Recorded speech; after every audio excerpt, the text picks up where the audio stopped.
Tonight, our focus is on dreams.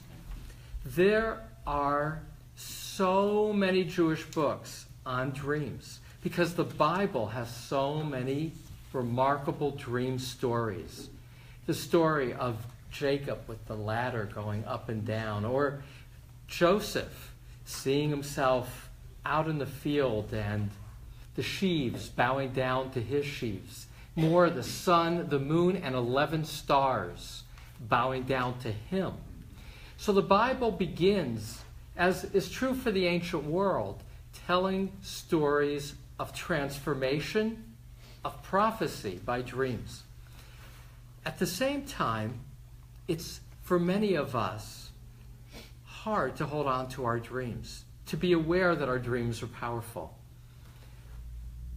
This morning, knowing in part, unconsciously, that I was going to be teaching dreams tonight, I was aware that I was waking with a very intricate, emotionally laden dream. Right next to my bed, I have a nice book to record dreams in with a pen. But I haven't been recording dreams for a while now, and it slipped away. Yeah, if you don't record it back. If you don't record it immediately, or if you're not trained, unless it's one of those riveting dreams that hold you tight. But most dreams come and go. I love reading these stories about people who have dreams that solve big problems. Paul McCartney, some of his important and successful songs were a product of dreams. Let It Be was when his mother Mary occurred to him in a dream and said, Paul, just let it be. Yesterday, that song, he wrote while filming the movie Help, living in London. And he was sleeping in a little room upstairs in a house that had a piano near the bed. And the music just came to him, so he would later tell. And he got up after waking from this dream and began to play it and held on to the sounds. And for the next 2 or 3 weeks, just went around interviewing people to see if they had ever heard that particular song. He wasn't sure if it was original or he was just replaying something he had heard. But that song, Yesterday, emerging from that dream, would of course go on to become one of the most covered songs ever composed. And it's not just music in terms of the muse, that it comes to us in the middle of the night. Jack Nicholson, the same time in the mid-60s, was in a serious slump with his golf, and I'm not a golfer, so I couldn't quite visualize all that I read. But apparently he wasn't folding his right arm in a smooth way in his swing. And as he dreamed, he saw, after weeks of not playing golf as effectively as he wanted, how he could swing smoothly. And it was clear enough in his case that he could remember it and work on reproducing it, bringing him out of the slump. Those are stories of power of dreams from music, from sports, and of course, many from inventions. Now, from the middle of the 20th century, moving back to the middle of the 19th century, there was a man named Elias Howe, living in England, who had been trying to figure out how to create a better electrical sewing machine. There were already some people doing it, and he'd been working on it, but he couldn't quite get an improvement. Specifically in regarding how to use the needle and how the needle should be thread, because in those days, like now when we sew by hand, the hole for the needle is at the back. And then he had this vivid dream, and in this vivid dream, there was a king in this primitive place who said to him, unless you solve this problem by morning, my warriors will kill you. And as the dream is continuing, he's starting to panic. And then he looks carefully at their spears and notices that the hole is toward the bottom, toward the point of their spears rather than at the top. And when he awoke, he knew he had the solution that had been eluding him. Come on. That's the story. Right? Oh, here's this. That really happened. They go on and on. They go on and on. There's the story of Friedrich August Kekule. He's a chemist, middle of the 19th century. And he was trying to figure out how the benzene molecule was put together. And he had a dream in which he saw the snake swallowing its tail. And then it clicked for him when he awoke that that particular molecule was circular. And that became a solution in organic chemistry. That was an original insight, that many of the molecules are structured in a circular fashion. I love these stories. There are so many more, but I share them because for all ancient traditions, for Judaism and the Bible and later for the rabbis, dreams were a potential pathway to higher wisdom, to higher consciousness. Though remarkably, the first time that the word chalom, dream, appears in the Bible, it occurs in the context not of the patriarchs, or matriarchs, but of Avimelech. Avimelech was a sheikh who Abraham had pawned his wife off to him as being his sister. And Avimelech has, the Bible says, a chalom, a dream. And in this dream, the divine voice warns Avimelech, don't touch her. She's married. And there's a conversation in the biblical account where Avimelech says, but he said it was his sister. And God replies, they're married. Don't touch her. And he doesn't, and Avimelech is rewarded. Actually, he's relieved of infertility amongst his harem, and his life goes on with prosperity. That motif of the warning dream is part of the ancient world. You find it in the Iliad. You find that of Homer in ancient Rome. You find it in Gilgamesh, the story from Sumeria. And so the warning. And in the biblical account, again, what's remarkable is you did not have to be God's favored. You did not have to be the chosen. In that case, the first time the word chalom is mentioned is with Avimelech. But it's not the first time that there is communication with God. There's a pattern in the Bible. And the pattern of the Bible is that God goes from being immediately accessible to more and more distance. There's an important biblical scholar, Richard Elliott Friedman, who wrote a book called The Disappearance of God, in which he points out that in the Garden of Eden, God is walking around, he's talking, he's there. Adam, says to Adam, where are you? Adam responds. Abraham, God speaks to him. It's not clear how. I'll come back to that in a moment. But by the latter books of the Bible, like the book of Esther, God is never mentioned. Also in the book of Ruth, you don't have God mentioned.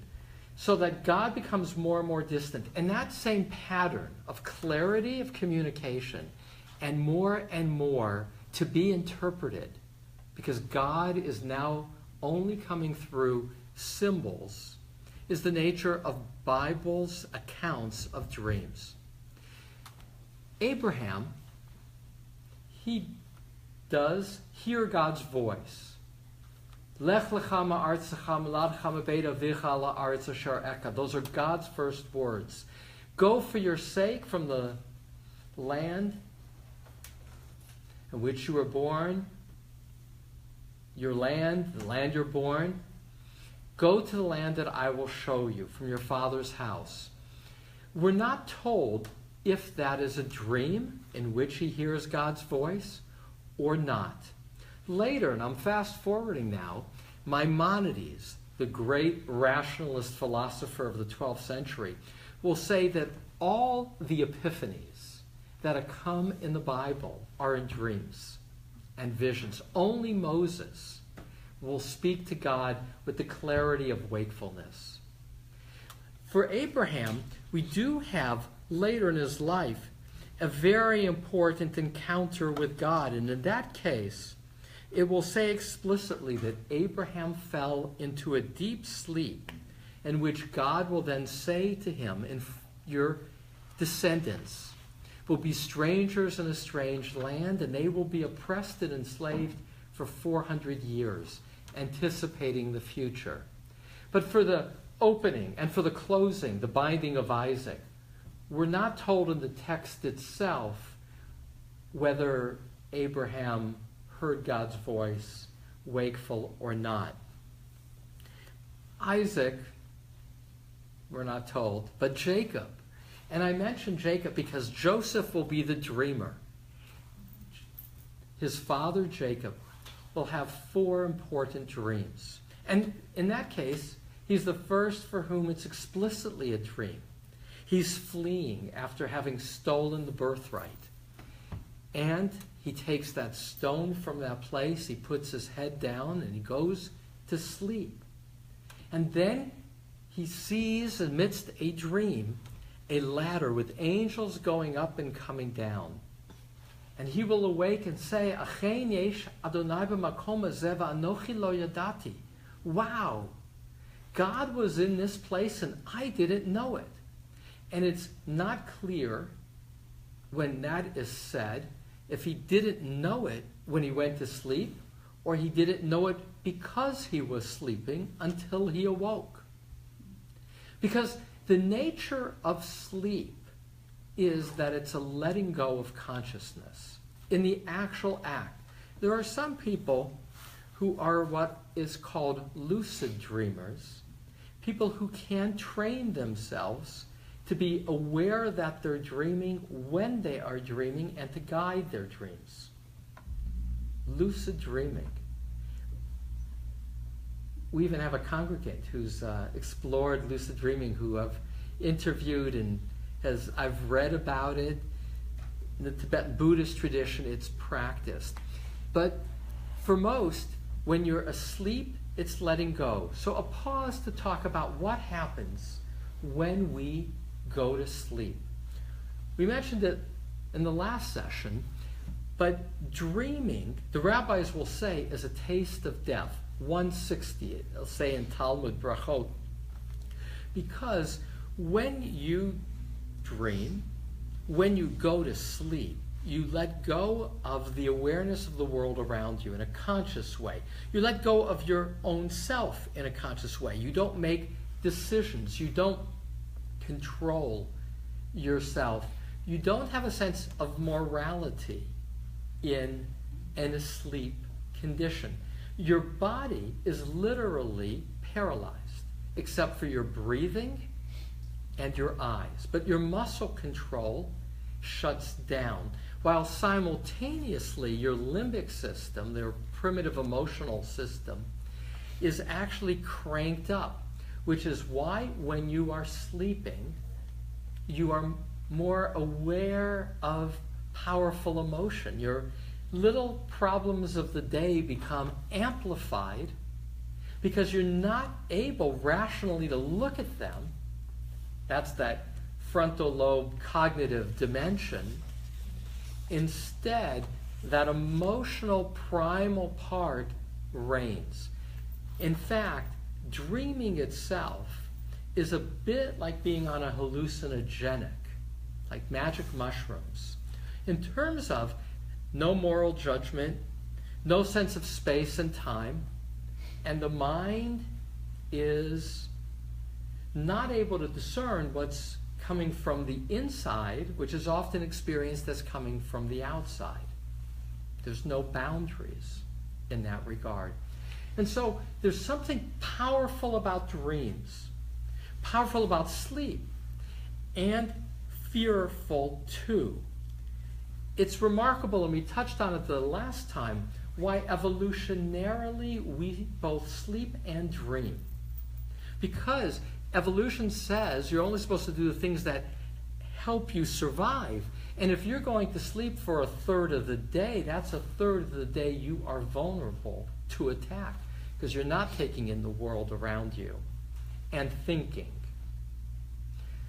We talked about why we sleep in terms of just the last 20 years, finding that while we sleep, the brain is literally being washed by fluids within the brain and consolidating memory and moving memory from short-term to long-term, emptying out the email box and storing stuff in long-term.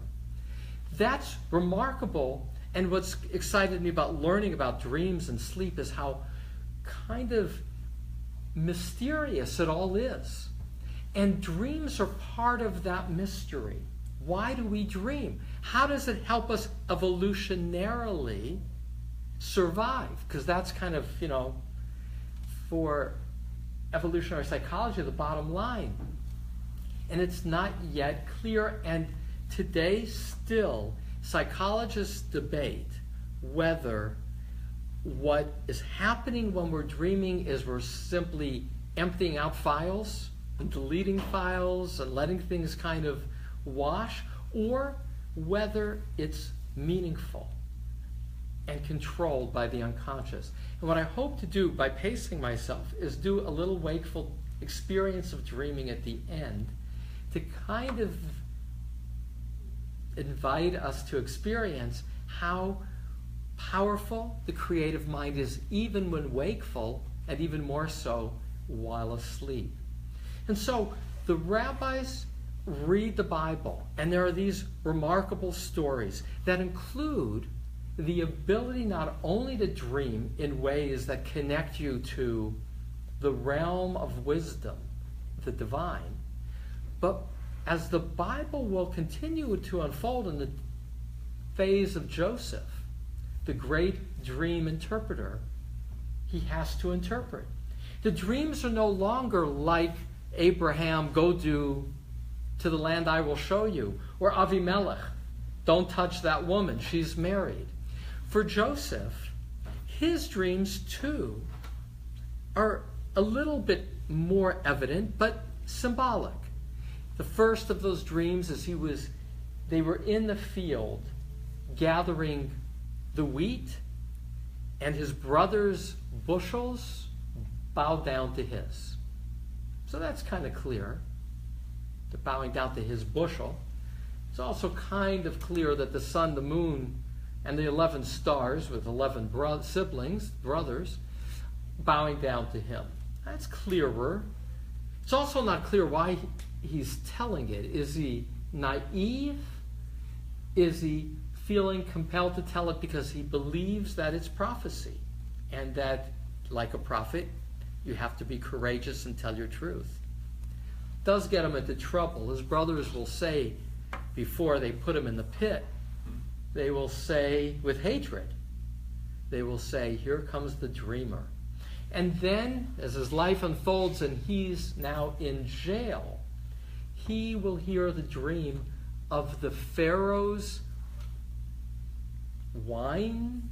What's the fancy? The butler. Well, he's sometimes called the butler and the baker, but actually he seems to be more like, what's the... Sommelier. That's not exactly the word for the guy who does the wine. Sommelier. So one seems to be the wine guy, the other seems to be the baker. And they're in jail too. And he will interpret their dreams. And the interpretation he will give, which is that the baker, his dream means he's dead, and the wine steward, he's going to return to the graces of the Pharaoh, turn out to be accurate. And that will be later his exit when the wine man tells the Pharaoh, who's troubled by a need to interpret his dreams. Oh, there was this Hebrew in jail, and he did this bang-up job interpreting our dreams. Try him out. Now, when Joseph interprets Pharaoh's dreams, he will not only find meaning in the symbols, the fat cows and the thin cows, but he'll have practical guidance. And so the rabbis reading the Bible, and not only he, but throughout the Bible, there is dream interpretation. The prophet Daniel will interpret the dreams of the king of Babylonia and his son's dreams, and do it by understanding the symbols, giving those symbols meaning, and like with dreams of prophecy, revealing how these will prove helpful. And so there's so much we could do in terms of taking any of these stories and analyzing it closely. And I'll return to some of these stories. But this is kind of somewhat of an overview with a practical edge. So the rabbis, one, are divided if there's any more prophecy, particularly after the destruction of the Second Temple. They will say that there's only prophecy for children and fools, because their emphasis is already to use reason, to have a community that operates not in response to the charismatic vision, but the consensus of community. And yet, dreams are still very much alive as they are today. First century before the Common Era, second century, third, fourth, and fifth. That's the early rabbis who, in the year 500, will have their conversations compiled in what is the Babylonian Talmud. And there'll be three major attitudes by the rabbis of the Talmud on how you deal with dreams. The first is that they're just wishful thinking and no consequence. So another Rabbi Yonatan will say, literally will say, a person is shown only what is suggested only by his own thought. Meaning, nothing from out there, it's all from in here, it's wishful. And yet, there's another school. And the other school says that a dream, to quote Rabbi Hanina ben Isaac, is the unripe fruit of prophecy, which means it's unripe, it's not fully developed, but there's a taste of it. It's clearly the article. That'll be explained in another way by those saying that a dream is 1/60th of prophecy. You heard that 1/60th before, right? Sleep is 1/60th of death. A dream is 1/60th of prophecy.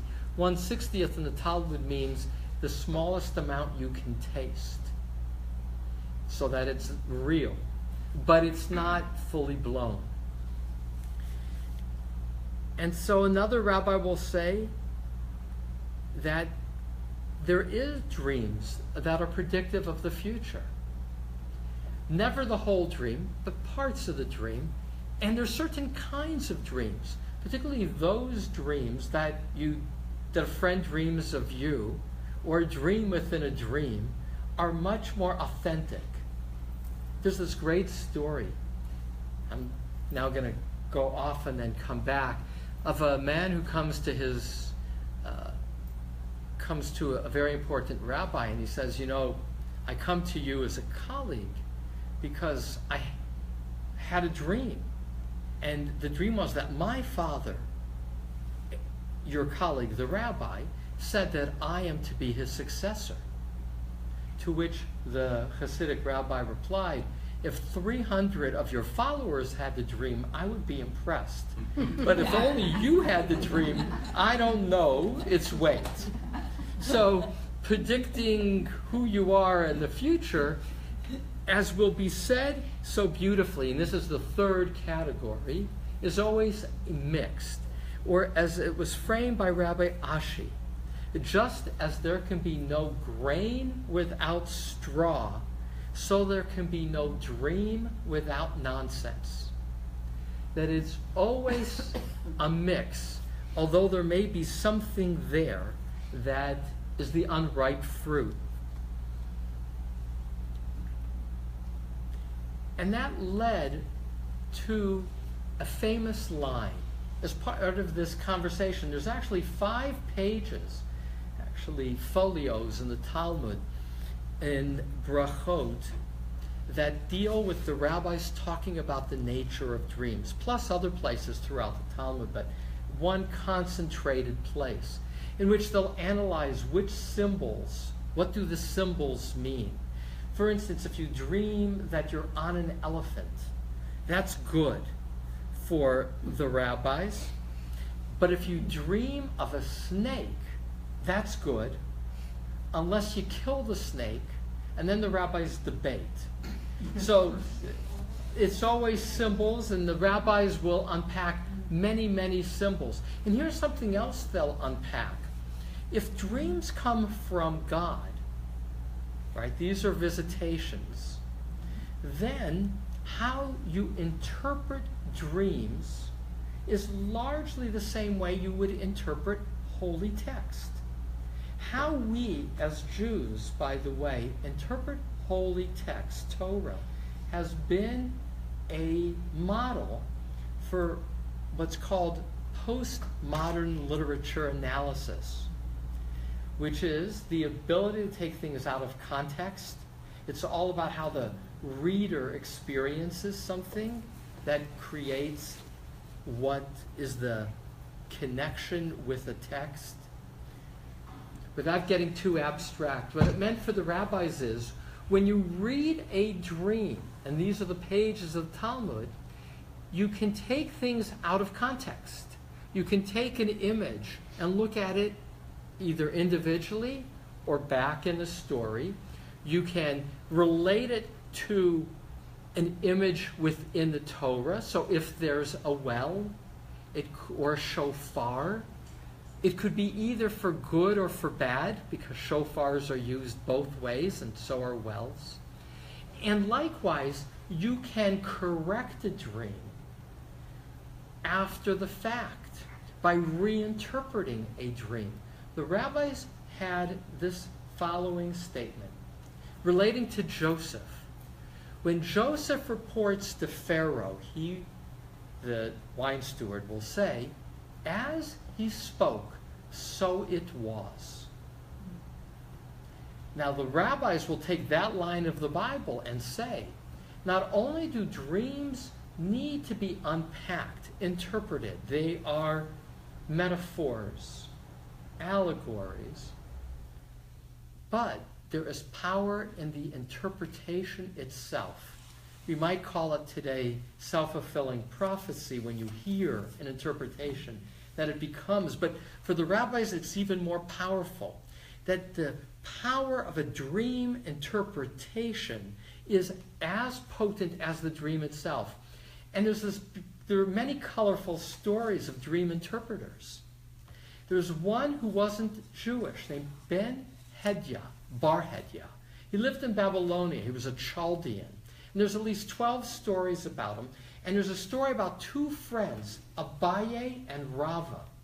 Abaye would pay him for his dream interpretations, Rava wouldn't. And they'd have the identical dream. And he would say to Abaye, oh, that dream? That means you're going to make money. And he would say to Rava, who wasn't paying him, that means you're going to lose money.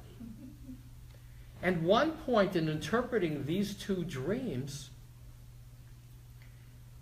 he said, oh, that dream means your wife is going to die. And his wife died. Because the things he said, as the rabbis will recount the power of dream interpretation, happened. And then, finally, Abaye got the idea that he needs to pay him to get better interpretations. But he's really angry because he's lost his wife. And he's on a boat with him, Barhedya.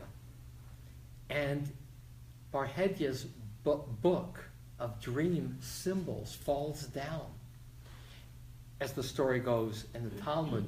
And Rabbi sees that it says, as a dream is interpreted, so is the outcome. And then he's really angry. And he said, you cursed my wife by interpreting my dream. How dare you? I curse you. And they say a rabbi's curse is potent too. And so he flees. And he goes to Rome, where he becomes a dream, he's still a professional dream interpreter. And he gets angry at a royal servant who refuses to pay him for his dream interpretation. And so all of the silk gets eaten up by moths. And when it becomes clear to the royal that he had predicted that, and it was to spite him, the story ends in the Talmud that they took the dream interpreter and they put him on a tree, and essentially they pulled his body in half. Not a good story that way, but it's colorful. Gotta admit, it's colorful. And it's particularly colorful because the rabbis were very aware of the power of words, and all the more when overlaid with dream interpretation. Francine? I have a question. Yeah. Does any of this relate to superstition? Absolutely. All of this relates to superstition. Superstition. I don't know what stition means, probably how you put things together in a super way, in an extraordinary way. And this is all about weaving and putting things together. But back to the beginning of this, you see, there's real power in dreams. There are insights from our unconscious, intuitions. Now, I'll pause to say that Paul McCartney was a great musician when he had the dream that allowed him to write Yesterday, or the scientists who have had mathematical solutions had been working on these puzzles. But when we dream, there's a part of our mind that is intuitive, that can put things together. Here's something interesting. When modern doctors have denied people dreams and compared it with people who are shown something they need to learn or do physically, like a dance, the people who dream before they do the dance do it better than those who aren't allowed to dream. It might be in part because the memories get moved from short-term to long-term, which is more deeply embedded. But the theory is that we rehearse in our minds what we need to do. We all know that when we go to sleep at night, if we're troubled, we'll be playing out different scenarios. But in a dream state, back to why do we dream? One of the functions seems to be of dreaming, both rehearsing, but also making connections, creative connections, that might not occur in a more kind of black or white analytic mode, those leaps. Back to drugs, the ability to be free associative happens while we dream. I'm sorry to No, say no. this, but this is very interesting because I'm thinking when my mother was in the hospital and she had had lung surgery, I don't know if you remember this. Well, right after she had her 4th lung surgery, she came to me and she said, I'm going to be going. Yeah. And I said, where are you going? And she said, I had a dream last night. Daddy came to me in a dream, said he needs me. My father had passed away, so he came to her in this dream, and my brother was also there, who passed away. And together they said, we need you, so you need to come with us. So the next day when I went to the hospital to visit my mother, she said, well, I had this dream, and I'm going to go see Dad and Bobby. And I was like, okay, that's nice, okay. So she said, no, I had a dream. It was very, very clear, and he needs me, and I'm going. And I said, okay, Mom, well, Ron and I are driving in next week. We're going to see you next week. She said, I won't be here. The next morning, she passed away. Yeah. And that was it. Now, I want to add, So I don't know I want to thank you for sharing what is such a it was pretty powerful. core experience with somebody who was so central to you. That's the other piece. And that's where you move. A great poet, Roger Kamenetz, says of dreams, they may be imaginal, but they are not necessarily imaginary. Meaning they're not necessarily fantasy, although they come through this intuitive dimension. I've heard, like the story you just shared, of somebody intuitively knowing when they're going to die and sharing it with their families. And it's not something you can know analytically. It's something you know intuitively, and often it comes to a person while they're asleep, when they have visitations from the other side. There are more stories that I've harvested after writing Does the Soul Survive, of people telling me of awaking in the middle of the night. I have one friend who wrote about it, Amy Letterman of Tucson, Chicken Soup for the Soul, the Jewish version. She tells this story. She's this wonderful lawyer educator in Tucson, a remarkable person. So she writes this story of her grandmother, who she loved dearly, coming to her one night, waking up at 3:30, and experience almost like her smell, and that she had come to say goodbye and surrounded her with love. She woke up her husband, my beloved friend Ray, who was a child psychiatrist, and said, I think my grandmother just passed. And, next morning, she had passed. So there's this quality that I've grown to believe in. My mother was very, very intuitive about things like that. She could tell, she'd call me up and she would say, did something bad happen today to you like that? She would go on, and it was like, yeah. She had like that weird sense that she could do something. I don't know what you call it. It's intuitive, yeah. And that's a quality I've learned of receptivity.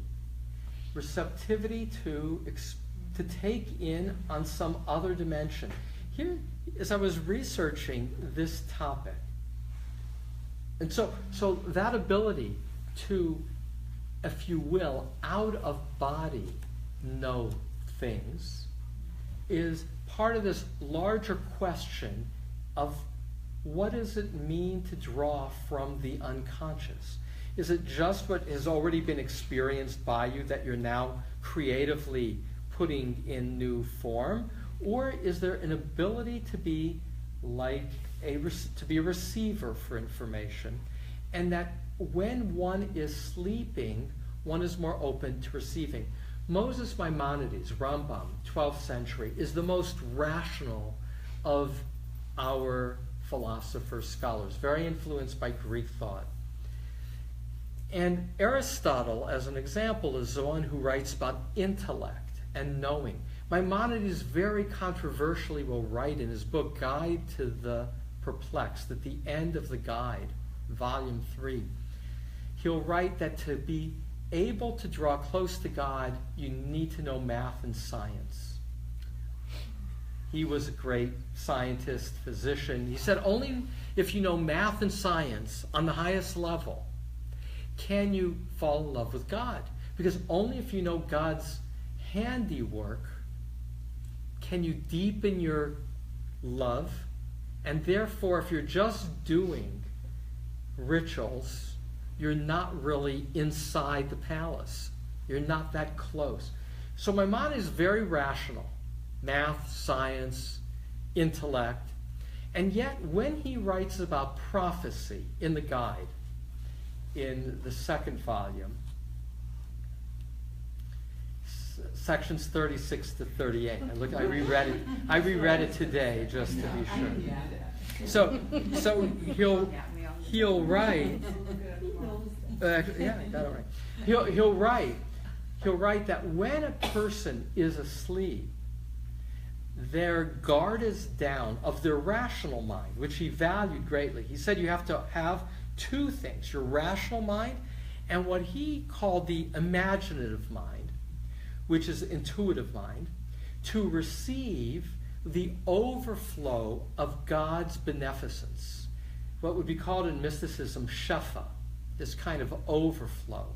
And he said that's what prophets are able to receive, though he again would emphasize that only Moses did it in a wakeful state, because to be a receiver on the highest level for him, one had to have that analytic mind quieted. It had to be there. It had to be, there was a check. Joyce? Yeah, because now they say that there are different forms of sleep as you go to sleep. Sure. So I guess that as you're approaching, I don't know what they call the bottom or the deepest of your sleep, you are slowly or gradually letting things go by until you reach that deep sleep where the dreams occur. So it's an interesting thing, again, only in the last 50 years. REM, rapid eye movement, was only discovered in 1953. Now the reason I think that's so remarkable is we've been sleeping since we've been on the planet, sort of speaking. But the first time a researcher made the connection between the eyes moving, and you know why your eyes move when you're sleeping? It's literally like watching a movie. Every night when we sleep, we're watching a movie of our own making. And our eyes are literally scanning the scene. So your eyes are moving. Though when they wake people up in terms of sleep labs, and the first sleep labs are only about 60 years ago, they find you also do dream at other times, not necessarily with rapid eye movement. It's more pronounced in rapid eye movement. And back to your comment, Joyce, they find, at least one Jungian psychologist that I read says that the dreams that occur closer to the morning, when your sleep patterns are, we have roughly 90-minute cycles that we keep repeating in terms of the stages of sleep. And each serves somewhat different functions and are necessary for memory and for cleansing.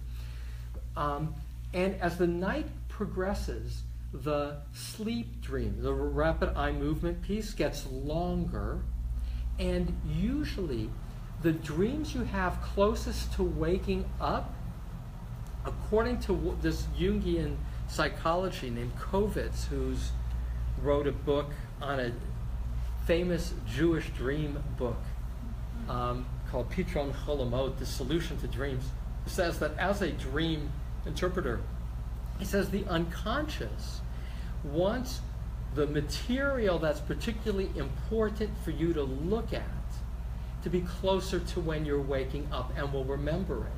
And when they wake up people in the middle of the night to see if they're dreaming, people will remember some dreams, but they seem to be more elaborate, more profound, the closer to your normal waking time for sleep. So Maimonides will say that, and he's again in the classic terms a rationalist, that yes, there is this ability, as you kind of identified, Francine, of being a receiver of information that seems supernatural. And that's part of the power of dreams. Robin? To me, that's different than dreaming, though, because I because I've read your book, Does the Yeah. Soul Survive? And the idea is that, yes, you're in a receiving state, but there's an external force acting upon you, as opposed to other kinds of dreams, which I'm sitting here thinking so much of my dreams seem like so absurd. Yeah. You know, that's very different than what you experienced, which I totally believe in and agree with also. But to me, that other thing isn't really a dream. It's So with back to the weed, Yeah. back to the weed and the chaff. The dreams, that was that middle position in the Talmud, is that there are different kinds of dreams. There are more powerful dreams and less powerful dreams. Dreams that are reflective of discomfort, like a fan blowing on us, and the mind going there, bodily sensations of a moment. And then more profound dreams. So Carl Jung will speak of dreams coming out of a collective unconscious, which are from a higher place, and will acknowledge there's a qualitative difference between those kind of dreams that feel riveting and profound versus those that are simply processing your day. And that there's a mix that will occur. The Zohar, which is the Jewish mystical commentary to the Bible, first brought to light in Spain, year 1300, woven by a man named Moshe de Leon. He'll write a lot about dream journeys as the soul leaving the body, which was already suggested in the Talmud. But in the Zohar, it's much more developed with another concept touched on in the Talmud, but then developed, which is there are the dreams of the demons who give you bad information and make you kind of crazy sometimes.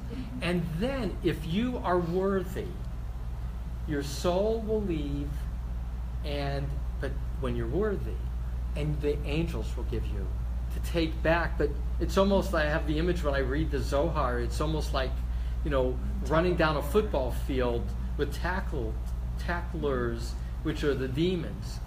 And what I found fascinating, you read that and you say, oh, that's, the rabbis of the Zohar. And so I was reading, the Dalai Lama has this book, Sleep, Dreaming, and Dying. And it's a series of conversations on sleeping, dreaming, and dying. And what the Dalai Lama, who's looked to as our sage of the day, one of the great sages, and he is a great sage, he will say that there is a distinction between subtle body and gross body. There's the physical body, and he would say from his Tibetan tradition that the subtle body, the etheric body, the lit body, can leave and go on journeys, just like the rabbis of the Zohar described. And he tells a story of a woman living in Nepal, a Tibetan woman, who says to her family, I'm going to take a little bit of a leave of absence. I will be here, but not. Don't touch my body while I'm away. And goes unconscious for 1 week.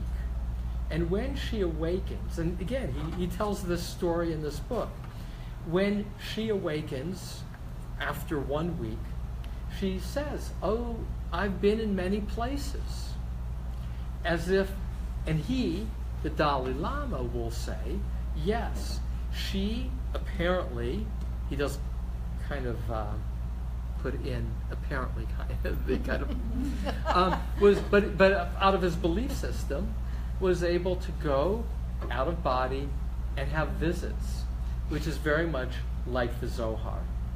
So I'll pull it back, and I keep one eye on the clock, to talk just a little bit about Freud and Jung and contemporary accounts, and then to leave with a prayer for dreams when you wake up in the morning, but a short guided meditation also, just as a window into the power of the intuitive. For it's the intuitive that at its best we do find greater access to when we are asleep than in our wakeful state. So Freud had an orientation that sounds a little bit like Rabbi Chisda in Brachot, which is a dream uninterpreted is like a letter unread. He was part of that tradition of there being meaning in dreams. But for Freud, who also, by the way, wrote a paper called Dreams and Telepathy, and he said, he wrote 2 papers on telepathy, one, Dreams and Telepathy, which he said he does believe, he can't explain how people can know things beyond their 5 senses. But more or less, in his dream interpretation, he thought his greatest work was his book on the interpretation of dreams. Basically believed that dreams were a product of a past injury or repressed material, and that as it came out, it was always in disguise. And the only way you could unpack the real message of the wound that was being tended to in the dream ultimately was through free association. Jung, in contrast, believed that dreams were teachers, and that they weren't only about past injury, though they often were, but they were there to guide us, and they were often pretty clear if we were willing to look at them without fear. And dream interpretation has continued to be an important part of both psychoanalysis, but of psychological analysis, because what does come up as dream material says a lot about us. One psychologist says, if I was able to collect 1,000 dreams of a person, it would be as distinctive description of them as their fingerprint. If I had even 100, I could tell you who they were. And so that the material that does come up, although that weed and chaff is the nature of dreams. For many psychologists, though not for all, and there is a debate as to its value. I became a believer in the power of dreams, even if I don't wake up, if I own issues with sleep, so let alone. And actually, that's one of the reasons I don't actively pursue my dreams, is once I start writing down my dreams, it's harder for me to go back to sleep. And it's like I've done it at different points in my life. When I make a point, I'll say with intention before I go to sleep at night, I want to remember my dream. If you have that as your intention, and you do it a few nights in a row, those dreams start popping. But I also find that my sleep, I feel like I'm doing work while I'm supposed to want to get my rest. So maybe later in life. So there are people that dream and remember their dreams? Absolutely. You do? And it's really interesting. It's really interesting. And it's all positive. It's all positive? It's all positive. Hold on to that. It's I have the same claim. I have 2 major dreams, and it depends on the night. Who knows? But my dream is I'm actually still teaching, or I'm doing something with my kids when they were young. Almost every other night, it's one or the other. I'm teaching, or I'm doing stuff with my kids.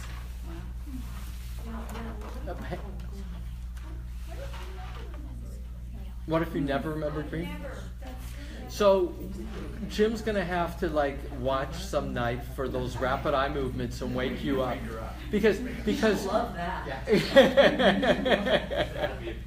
because what's clear is that we're all dreaming at different points throughout the night.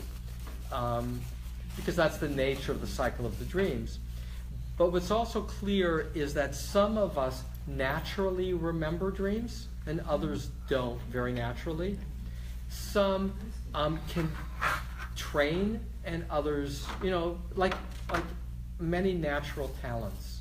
it's a bit of development and it's a bit natural gift. So is the training just about, like what you're saying, committing in some way to writing them down so that Yeah. you remember them? But then when you write them down, what do you do with that information? So you keep them. Throw away. So what's worth doing, just to see, it's worth having a nice book. It only ups the ante Right. versus a Yeah. But then what do you do with cat this pad. information? It's for Right. yourself. For yourself? But if you put it by your bed with a pen, Worth losing sleep over. Well, I've done that in the middle of the night, but I can't read my writing. so two things. I actually went on Amazon and there are what they're called pilot pens that you have a little light built into them. So you write and the They light don't comes even on. look like words and letters. It looks. I can figure it out in But the morning. You can, but but I once, remember writing it down. so when I'm in the groove of saying to myself, because I do get up sometimes in the middle of the night and sometimes I'm aware I'm dreaming, but it's when I am with intention to remember it that I will then pause rather than letting it just slide away. Yeah, if you Jim? pause, you get a chance to actually register it in memory. Right. And that's the reason you don't remember them, is because they don't get into, the experience doesn't get transferred into short-term memory, then consolidated into long-term. So when you pause in that moment, and I find that myself, I have to take just a moment, and it'll get into my memory, and I'll be able to hang on to parts of it. And I'll add to that comment, Jim, that the pause is the key piece of paying attention, then having the short-term memory that can go into long-term. When I write it down, even if I don't know my handwriting is messy, in the morning I can kind of figure it out, because once I've taken the time to record it, even if I can hardly read it, I'll have enough there to prompt me that I can begin to read it. Sometimes that'll happen where I'll think, wow, that was really great. I want to get back into that dream. Yeah. And I try real hard. You can't. I'm going to get back into that dream. You can't. That's why the door's closed, because you try real hard. Oh. No, seriously, Really? because I can re-enter a dream, I'll fall back asleep and re-enter the dream, but it's effortless, so it's more of an intention. Because if you try, if you put a lot of effort, you actually in my opinion, you actually close the door. Yeah. Because Well, now you have to be aware of the fact that you can't have emotion included in what you're dreaming. In other words, if I was so happy, and that's why I want to get back into that dream, I can't allow it's too myself to have that rational. emotion. It's too that process is too rational, and you can't get into the dream. So I want to emphasize that. The dream is unconscious, intuitive, and once you shift into the rational mind, which is the control mind, Yes. then you've already kind of closed off, You've lost it.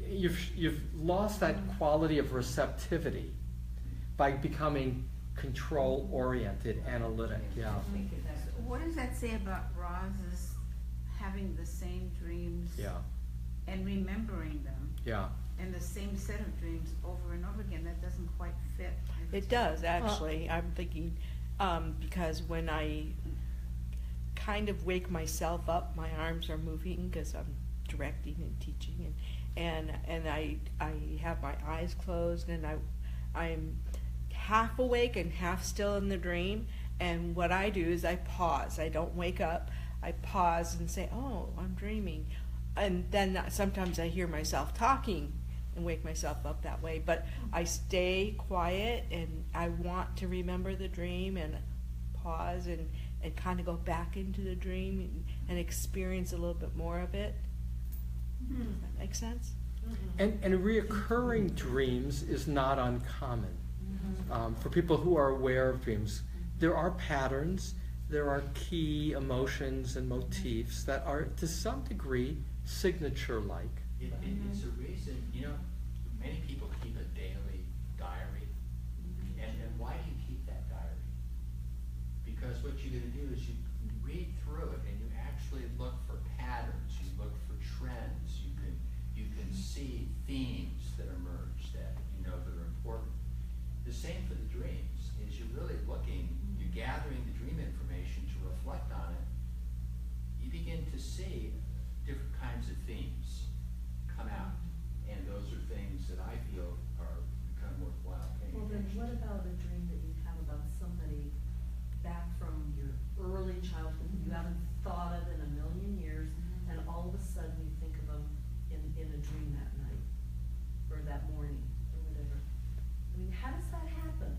that I'm not consciously, obviously, ever thinking of that person, but Well, something in your experience. in again, that my day, feeling, in that day, Well, even that day or in the recent past, you were subjected to some experience that was probably not very clearly processed, somewhat unaware, but it got registered. And that becomes the material of your irrational yourself. And that's happened to me, actually, is people from my past, and I would say, exactly. but if you're into it and you sort of look, there actually it may not come up as a person like from high school. I had a dream the other night I was a person from high school. There are other past things that come up, and you can begin to put together a little bit of a collage in terms of what is going on in your mind about it. You know what reminiscence is. It's when you reminisce. You consciously reminisce as well. It doesn't have to be present or future oriented. And we daydream. We daydream, which is sometimes a smell will prompt a memory, Absolutely. or a name. But dreams take it to a higher level for the reason we just mentioned, because when you let go of the analytic mind and you just allow free association and more, potentially, this quality of receptivity. And that part, again, is debated. Debated in terms of, is everything simply the brain making associations, or can the brain be a receiver for information beyond? And that is a serious debate among some scientists. So, Anna? One Sarah? question. To go back to prophecy, Yeah. does prophecy exist today, and is it coming through on dreams, and how do you know what the prophecy is, and how do you? So all dreams do require interpretation. All dreams require interpretation, and that's the work in therapy. Back to Bible. Bible's power is the fact that you can read the same story every year and have new insights. All of a sudden, like, oh my God, that word is purposeful, or that dilemma is a dilemma that I now understand differently. And so dreams are like a text as well. It's all about the free associations and what's prompted by the dreams. In modern dream work, there's different techniques used to understand dreams and even to rewrite dreams. What they find with post-traumatic stress syndrome is people who have had a trauma, whether in war, whether in sexual abuse, will often replay their trauma in a dream.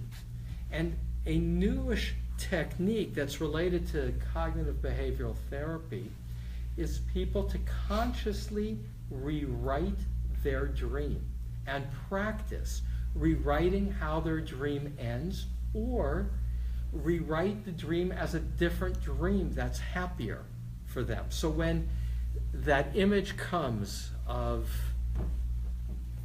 a trauma, it's a prompt for them to switch into another dream state, which is only to say that dream material is also dynamic and interactive. We can have an intention to remember dreams, and we can have an intention to experience new dreams, often repetitive dreams, differently. And that's been, particularly now, there's much more work being done with post-traumatic stress syndrome with soldiers and others. This problem of lack of nightmares and troubled dreams and rewriting dreams has become one of the cutting edge big areas of research. And so what I shared with you is from the Talmud. I thank my dear friend Rabbi Wayne Dosick for giving this to me. It's actually an edited version from the Talmud, from Brachot, and it's a way to deal with a dream in the morning so as to rewrite the experience of the dream, its power on you, and potentially to rewrite it as it might appear when it comes again. And you'll see there's a reference here to Bilam, the prophet, who, when he looked out at the Israelites, rather than cursing them, repeatedly blessed them. And the most famous of those blessings, when he looked out at the encampment of the Israelites in the desert, was saying, Ma tovu alecha Yaakov mishkanotecha Yisrael, how goodly are your tents, O Jacob, your dwelling places, O Israel. And so he became the paradigm of the curse becoming a blessing. And so after a prayer for dreams, one says, God of all worlds, I am yours, and my dreams are yours. I have dreamed a dream, but I do not know what it indicates. May it be your will, O God, my God, and God of my ancestors, that all my dreams regarding myself and regarding all of Israel be good ones. Those I have dreamed about myself, those I have dreamed about others, and those that others have dreamed about me. If they are good, strengthen them, fortify them, make them endure in me, like the dreams of the righteous Joseph. If they require healing, heal them. And just as you transform the curse of the wicked Balaam into a blessing, so may you transform all my dreams regarding myself and regarding all Israel and all humankind for goodness. May you protect me. May you be gracious to me. May you accept me. Amen. Next week, I'm going to be looking, which is on the back side, at some of the prayers said before going to sleep and waking in the morning that do with the mindsets that both aid easing into rest and harvesting night and transitioning to an attitude of gratitude as we begin a new day. So Judaism in the Talmud and through the tradition in the prayer book has many prayers of night, many prayers around sleep, including a confessional prayer, because sleep is a taste of death. You do a little Yom Kippur confessional in case you don't wake up in the morning before you go to sleep traditionally, and the Shema, and then there are prayers to wake up in the morning to create a mindset for enhancing the day. So that'll be the final session. But I want to do one last thing, and that's just a taste of intuition for each of you. Can I ask one question Sure, Ross. real quick? What does it mean when you dream of someone who's passed on? Just passed on, just like the next day. Someone who's what? Passed on. When you dream of someone who's passed on, it always depends on context. Clearly, people who have passed on are on our mind, and we long for them. And so it's natural at night to want to see them and want to connect. And so wishful, back to the two things. Dreams have an element of wish, fulfillment, and yet, back to Francine's story, when our guard is down, there is also, I believe, the possibility of receiving communication from the other side. That's back to the Dalai Lama, something he writes about in all religious traditions. And that's, again, more controversial because we live in a more material world and we more understand more and more how much is generated within our biochemistry. So in sum, there are different kinds of dreams. There are different kinds of experiences with people from the other side. Sometimes there are wish fulfillment, and there is still, for me, the possibility of genuine receptivity. So many people have told me the story. I had a cantor who was trying out to be cantor at the synagogue, and I was doing a Shiva Minyan the night he was here. And so we went to somebody's home. He was with me. And when I began to do the teaching in between the Kaddishes in honor of the person, people were sitting on a couch. And when I mentioned the name of the deceased, the mirror right behind where they were seated slid down. And everybody gasped. Everybody was fine. And when we left, I said to the canner, I said, you know, before I would have just thought that was coincidence, but I've been exploring this topic and there's a lot of mystery around death. And he said, I'll tell you a story. He said, the night before my father's funeral, I had this vivid dream in which my father described things he felt were unfinished and wanted taken care of that I was unaware of. I didn't live near the home, and he had kind of a checklist for me. And I couldn't fall asleep after that because it was so potent, his telling me what to do. And I sat down at breakfast with my mother and my sister, and I said, you know, I couldn't stay asleep. I had this experience with Dad. And they both then shared. They had the exact same dream that night. So that's just a free association from one of the many stories people have told me, particularly in and around funeral, of visitations from the other side with information that they don't believe they would have known, and in that case matched information that others received that night in a dream. So it's not concrete. How do you feel about mediums? So that's what You have to read his mediums book. do. So I have found that mediums do have, you know, back to wheat and chaff. You have to always be aware that there can be some wish fulfillment in how you're hearing what they're saying. And yet I have heard mediums that are beyond, are specific and have information that goes beyond five senses. There's a book there's always a piece of me that's kind of self-conscious about this. There's a book written by Penn State University, so a university published book, and there's a big question in academics, and that is if people have mystical experiences, are those culturally generated or are they actual experiences that are transcendent culturally, although often described with a cultural lens, but transcend any one culture.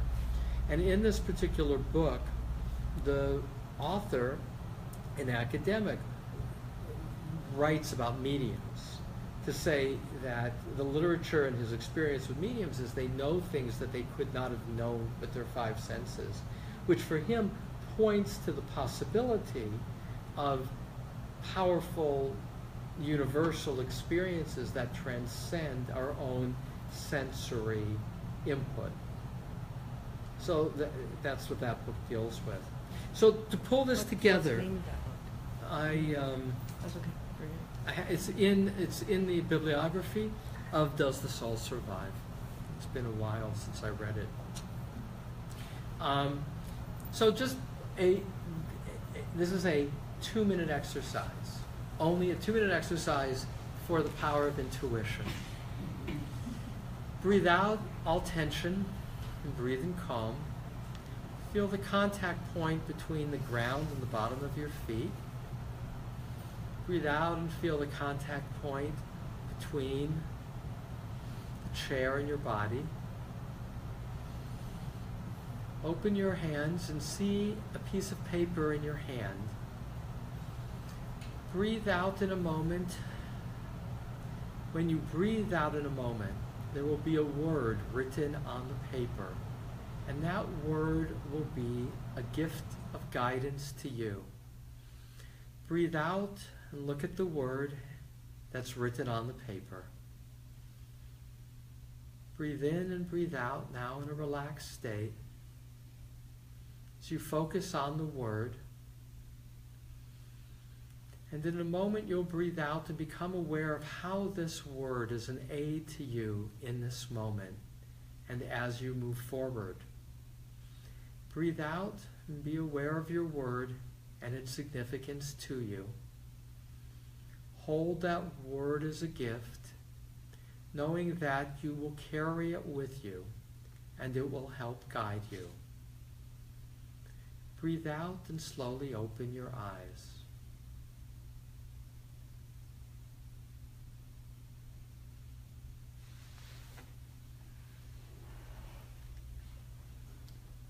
Now that was about 2 minutes, 3 minutes. And what's about that experience is it's a letting go and following my voice. Now, that takes some practice for some people to let go. It's not because we're always on guard, and we need to be on guard because there's always stuff around us, and we've been evolved to be, a left side of our brain, to be taking in the world around us and judging who we can trust and not. And that's important. And yet, the power in 2 minutes of going into a space where you find some insight is letting go and following. And in dream state, to pull together today, we have the possibility to let go and receive.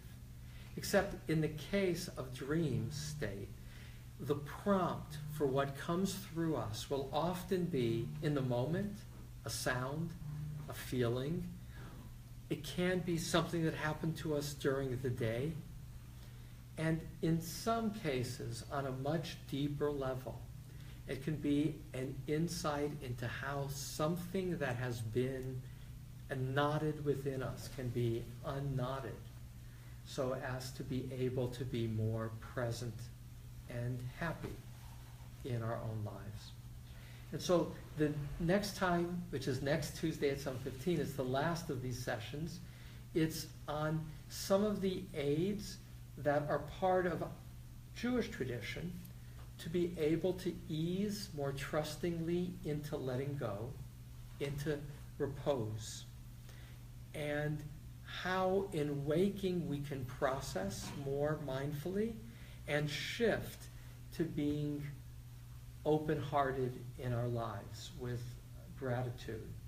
So those aids, and I will look to do a longer guided meditation, because what I look to do, and I do this once a month with the meditation, which was last Saturday. And every month they're different, and they're somewhat in the moment, which are 9:30 to 10:15 once a month here in the Family Life Center. The goal is, when the rabbis will say, to pull this together, in the Talmud, you cannot interpret your own dreams. On some level, you can't be objective. And the extension of that, you can't do guided meditations really well for yourself. It's about letting go of conscious mind. The most experienced guided meditation person I ever knew was a woman in Laguna named Mariel Fuller. Oh, saintly, spirited person. An artist of the imagination. She told me she couldn't do them to herself, but she was an artist of the imagination for others. So, in sum, guided meditation is called wakeful dreaming, and is a reminder to me, because I've done lots of wakeful dreaming, of what I'm missing out on by not investing more in the dreams of sleep. Any closing comments or questions? What's that? I didn't see the paper. You didn't see the paper when you did it. Okay? Did you see any word? No. I think you went quickly. I did go quickly. Yeah, tonight, so I would be just in that moment you were telling me. I did it tonight more quickly than I would normally do it. Yeah. I was trying to do it in 2 minutes. When I do it next time, I'll do it more slowly, and we'll go back to that. Just as and again, not to make anybody subconscious, but who did have a word? Any of you have a word? So many of you, most of you did. But I want you not to feel bad, Joyce, or others who didn't. Again, it's about letting go, and it's not reflex to let go without some practice.